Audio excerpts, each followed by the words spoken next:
રાજકોટમાં રેજન્સી લગુન ખાતે international રેડિયોલોજીની GUJIR 2024 નામની નેશનલ મેડિકલ કોન્ફરન્સનું આયોજન કરાયું હતું. આ મહત્વના કાર્યક્રમને અનુલક્ષીને ઇન્ટરનેશનલ રેડિયોલોજીના મૂળભૂત પાસાઓ પર તેની ઊંડી અસર અને પ્રકાશ પાડવા માટે એક ખાસ પ્રેસ કોન્ફરન્સનું આયોજન પણ કરવામાં આવ્યું હતું. ઇન્ટરનેશનલ રેડિયોલોજી અંગે ડોક્ટર વિકાસ જૈને માહિતી આપી હતી. ભારતની બહુ ઓછી હોસ્પિટલોમાં ઇન્ટરનેશનલ રેડિયોલોજીની સુવિધાઓ છે અને રાજકોટમાં વોકાર્ડ હોસ્પિટલમાં આ વિશ્વકક્ષાની સુવિધા ઉપલબ્ધ છે. ઇન્ટરનેશનલ રેડિયોલોજીની મદદથી સ્ટ્રોક, આંતરિક રક્તસ્રાવ, બ્રેન હેમરેજ અને મગજને લગતી જટિલ શસ્ત્રક્રિયાઓની સરળતા સાથે કરી શકાય છે. રાજકોટ ખાતે છેલ્લા 11 વર્ષથી ઇન્ટરવેન્શન રેડિયોલોજી ફરજ બજાવું છું. અમે કાલ અને પરમ દિવસ Gujarat IR conference, Gujarat intervention radiology conference 2024નું આયોજન કર્યું છે. આમાં દેશના વિભિન્ન ભાગોથી મોટા મોટા ઇન્ટરવેન્શન રેડિયોલોજીસ્ટ આવવાના છે. રાજકોટના વિભિન્ન બ્રાન્ચોના ડોક્ટર અને સ્ટુડન્ટ્સ આમાં પાર્ટ લેવાના છે.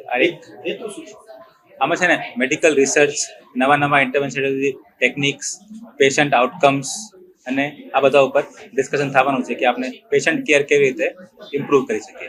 હવે છે ને 4 માંથી 1 માણસ સ્ટ્રોકથી એક્સપાયર થવાનું છે અને 80% સ્ટ્રોક કેસીસ પ્રિવેન્ટેબલ હોય. આપણે ડાયાબિટીસ, તંબાકુ, બીપી, આપણો હાર્ટનો રેગ્યુલર કેર કરીએ તો આપણે 80% સુધી સ્ટ્રોક પ્રિવેન્ટ કરી શકીએ છીએ.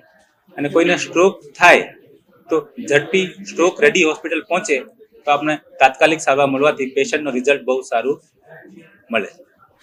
હવે છે ને સ્ટ્રોકના કેસીસ બહુ વધી ગયા છે અને સ્ટ્રોકથી એક આખી ફેમિલી સેટલ થાય. કેમ કે કમાવતો માણસને સપોઝ સ્ટ્રોક થાય તો આ પથારી પર આવી જાય અને બાકી બધા પછી આના પાછળ હેરાન થાય.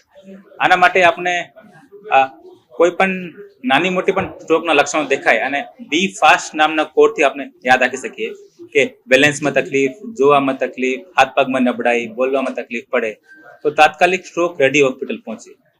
સ્ટ્રોક રેડી હોસ્પિટલ તો એવા હોસ્પિટલ હોય જ્યાં CT scan, MRI, cath lab, neuro ઇન્ટરવેન્શનની સારવાર અને ICU બધું એક જ જગ્યા મળે. આમાં તાત્કાલિક સારવાર મળે અને ટાઈમ ગુમાવ્યા વગર સારવાર મળે તો પેશન્ટને ઘણું સારું રિઝલ્ટ મળતું હોય.